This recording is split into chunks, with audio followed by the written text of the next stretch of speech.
welcome back to my channel. After 3 years, I'm back to explore more forgotten tales from history. Time flies, but history never does.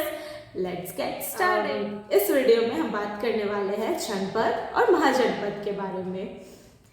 जैसा कि हम जानते हैं, प्राचीन भारत छोटे बड़े साम्राज्यों का एक विशाल देश था।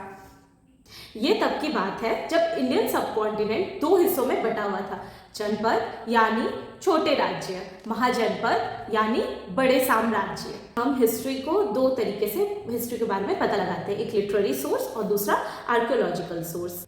लिटरेरी सोर्स के हिसाब से हमें दो ऐसी किताबें हैं जिनसे पता चलता है। पहली बुद्धिस्ट किताब है अंगुत्तरा निकाया, दूसरी किताब जो जैन द्वारा लिखी गई है वो है भगवती सूत्र। इन दोनों के हिसाब से इन दोनों किताब में ये लिखा हुआ है कि 16 महाजनपद थे। ठीक है, 16 महाजनपद कौन कौन से थे वो यहाँ स्क्रीन में आपको दिख रही होगी।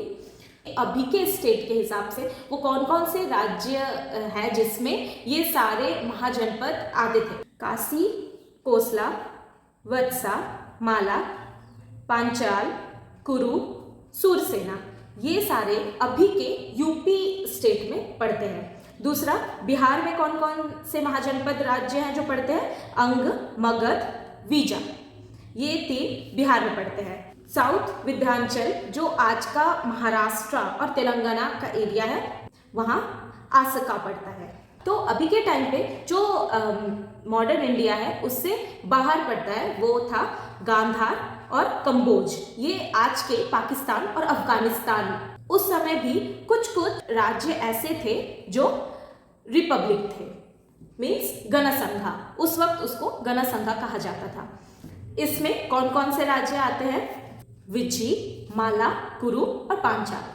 ये जो 4 राज्य थे ये रिपब्लिक थे। गणसंघा, उस वक्त गणसंघा कहा जाता था। गणसंघा का मतलब होता है, गणा मतलब समूह, एक ग्रुप ऑफ पीपल, और संघ का मतलब हुआ संगठन, मीन्स एसोसिएशन, कम्युनिटी जिसे हम कहते हैं। ओके, गणसंघा, इसमें क्या होता था कि जो बड़े बुजुर्ग होते थे या जो मुखिया होते थे वो उन लोगों की एक बैठक होती थी। उस बैठक में वो ये निर्णय लेते थे कि हमें आगे क्या करना है, या अगर कुछ गलत हुआ है उसका हमें उस चीज़ पे हमें दंड क्या देना है, या आगे जाके हमें क्या क्या चीज़ें करनी है अपनी समूह को चलाने के लिए। जैसे पंचायत हुआ करती थी, 5 लोगों का एक समूह अपनी अपनी राय देती थी और उसके हिसाब से चीज़ें आगे बढ़ती थी, और बाकी जो 12 राज्य बचे वो राजतंत्र के हिसाब से चलती थी।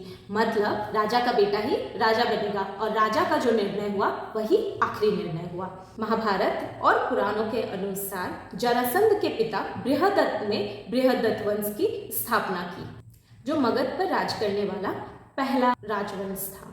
बृहदत्त के पुत्र जरासंध के बारे में महाभारत और पुराणों में ये लिखा हुआ है कि ये भगवान श्री कृष्ण के प्रतिद्वंदी हुआ करते थे, जिनको आगे चल के भीम ने मल्लयुद्ध में हराया। ये थे लिटरेरी सोर्स, पर इस साम्राज्य का कोई भी आर्कियोलॉजिकल एविडेंस नहीं मिलता है।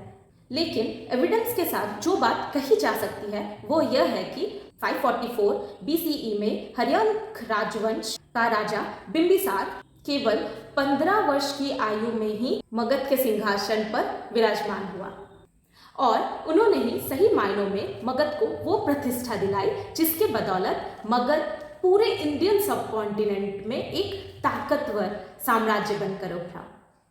आज की वीडियो हम यही समाप्त करते हैं। आगे हम जानेंगे बिंबिसार, अजातशत्रु और उसके बाद मगध में राज करने वाले सारे राजवंश के बारे में।